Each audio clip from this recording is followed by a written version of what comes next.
Good morning sir. చేతులు పెట్టుకుని నిలబడాలమ్మా. అలాగే సార్. ఎవరమ్మా నువ్వు? ఎవరు నేను లోపల అడిగింది?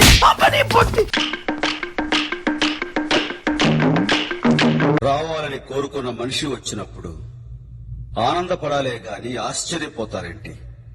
రాననుకున్నారా, రాలేననుకున్నారా? వస్తావని అనుకున్నాం. సో తక్కువ బడ్జెట్లో మేము ఎక్స్పెక్ట్ చేసిన క్వాలిటీ, ఆడియన్స్ ఎక్స్పెక్ట్ చేసిన క్వాలిటీ ఇవ్వడానికే ఇంత టైం పట్టింది మాకు సినిమాకి. Very good. నా బ్లెస్సింగ్స్ మీకు ఎప్పుడు ఉంటాయి.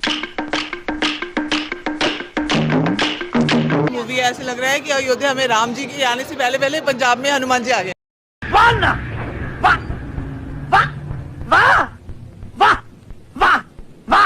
ऊपर का बता नहीं सकते. జై శ్రీరామ్. ఎంత ఎనర్జీ ఇచ్చావురా. అంటే మన బాలీవుడ్ మీద గ్రిప్ తక్కువ కదా, అందువల్ల తెలియదు. అక్కడ కూడా మన డామినేషన్ అంటావా? యా.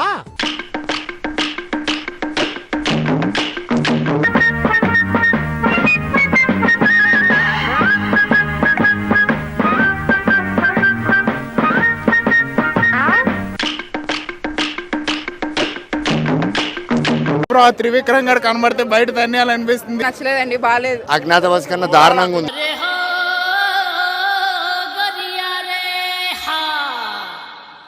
కుర్చీ మాడతా పెడతారు తప్ప ఏం లేదు.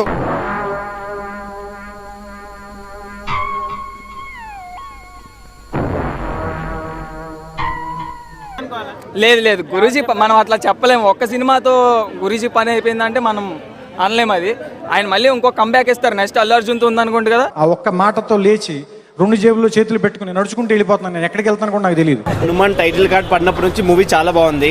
కరెక్ట్. ఇది కరెక్ట్ గా చెప్పేవయ్యా.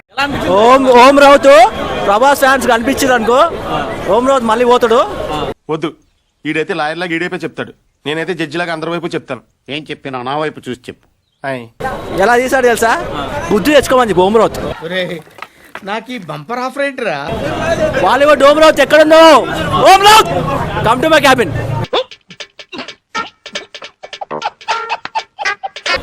కంపేర్ చేయను కానీ ఒకవేళ ఈ సినిమా హిట్ అయితే గుంటూరు కారంకి ఖచ్చితంగా లాసే. దెబ్బ మీద దెబ్బ, దున్న మీద పుండుని కాకి పొడుస్తున్నట్టు పొడుస్తున్నారా? ప్రాబ్లం ఎవరికి కాదు, ప్రాబ్లం గుంటూరు కారంకి. ఇప్పుడు ప్రాబ్లం ఒకవేళ సినిమా హిట్ అయింది అనుకో, దిల్ రాజు ఇంకా నిజంగా Govinda Govinda. First half super ఉందన్న. ఓం రైతు అయితే కంపల్సరీ చూడాలి. ఇది పక్కా. బ్లెస్సింగ్స్ కాదు సార్, బ్లడ్ కావాలి. ఎవరిది? మీదే. What nonsense you are talking? చెప్తాను సార్. రేయ్ తలుపులేసేయండి. ఆడోరేసారా? రాష్ట్రం మొత్తం మీ రక్తం పంచేయాలని ఫిక్స్ అయిపోయాం. కొట్టు కొట్టు.